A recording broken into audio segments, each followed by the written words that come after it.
এখন সব জায়গায় আপনার স্কুলে নাচ গান অভিনয়, তারপরে আপনার কৌতুক, বিভিন্ন জায়গায় বিভিন্নভাবে অনুষ্ঠান হতেছে। আসসালামু আলাইকুম, সবাই কেমন আছেন?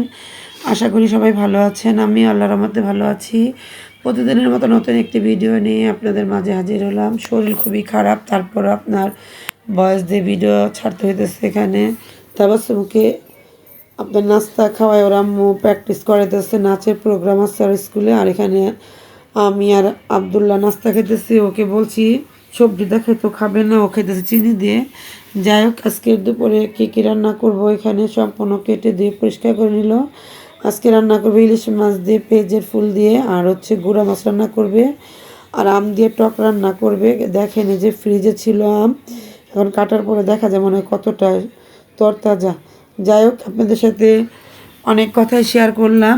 প্রত্যেকটা বাচ্চাদের একটা আপনার বিনোদনের দরকার আছে। আমরা বাচ্চাদেরকে নিয়ে মাঝে মধ্যে একটু নাটক, তারপরে গান, নাচ গান এগুলো করানো উচিত। কারণ স্কুলে এখন বেশিরভাগ দেখি অনেকটা প্রোগ্রামের বাচ্চারা নাচে।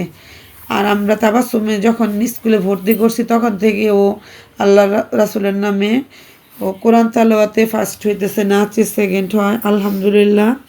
আজকে সে নাচের প্রোগ্রাম। এখানে টমেটো টক বসিয়ে দিল, এখন নামানোর আগ দিয়ে বেশি করে রসুন আর কাঁচামরিচ দিয়ে নামিয়ে নিবে। আগে আম দিয়ে দিয়েছিল, এখন টকটা হয়ে গেছে। কে কীভাবে টক রান্না করে খান কমেন্টে জানাবেন। আর এখানে করলা ভাজি করে নিচ্ছে, কারণ কারেন্টের চুলায় হয় কি আপনার সম্পূর্ণ একত্রে দিয়ে তারপরে সাজিয়ে গুজিয়ে রান্না করতে হয়। গ্যাসের চুলা যেমন আপনার সব কিছু তাড়াতাড়ি হয়, এই কারেন্টের চুলার মধ্যে একটু দেরি হয়ে যায়।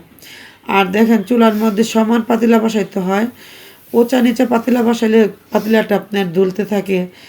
তরকারিটা এখন বলক উঠে গেছে, বেশি করে ধইনা পাতা দিয়ে এখন তরকারিটা নামিয়ে নিব। কে কে পেঁয়াজের ফুল দিয়ে ইলিশ মাছ খেতে পছন্দ করেন কমেন্টে জানিয়ে দিবেন। আর এখানে ফাইনালি আজকে কী কী রান্না করলাম। আমি আবার তাবাসসুমকে নিয়ে একটু পার্লারে যাব, কারণ ওর আজকে প্রোগ্রাম বললাম তো নাচের। এই যে এটা আমার একটা ভাবি হয়, ভাবি সুন্দর করে ওনার একটা পার্লার আছে। আমি সবসময় আমাদের ঘরোয়াভাবে কোনো অনুষ্ঠান হলে ভাবিটার কাছে যাই। ভাবি এখন ওরা সম্পূর্ণভাবে সাজিয়ে দিল। আপনারা কমেন্টে বলবেন ওর কে কেমন লাগতেছে, সবাই ওকে দেখে মাশাল্লাহ বলবেন। এই যে পায়ে আলতা দিলাম, আপনার কোমরে বিছা, মানে যা যা লাগে একটা নাচের জন্য সবই দিয়ে দিচ্ছি। আর এগুলো হচ্ছে সম্পূর্ণ আপনার কাঁচা ফুল আর কি, রজনীগন্ধার ফুলগুলো দিয়ে সাজিয়েছি। কমেন্টে বলে যাবেন কার কার ভালো লাগছে ওকে। বাচ্চা পোলাপান যতক্ষণ পেরেছি ধৈর্য সহকারে সে ছিল। এই যে ফাইনালি এখন ওকে নিয়ে স্কুলে চলে গেলাম। যতটুকু পারলাম আমাদের সাথে ভিডিও করে আপনাদের সাথে শেয়ার করলাম। তো আজকের ভিডিওটা এখানে শেষ করব। সবাই ভালো থাকবেন, সুস্থ থাকবেন, ভিডিওটির পাশে থাকবেন, লাইক কমেন্ট শেয়ার করবেন। আর বাসার মধ্যে সবারই আপনার ঠান্ডা জ্বর, সবাই এখন শরীর অসুস্থ। আসসালামু আলাইকুম।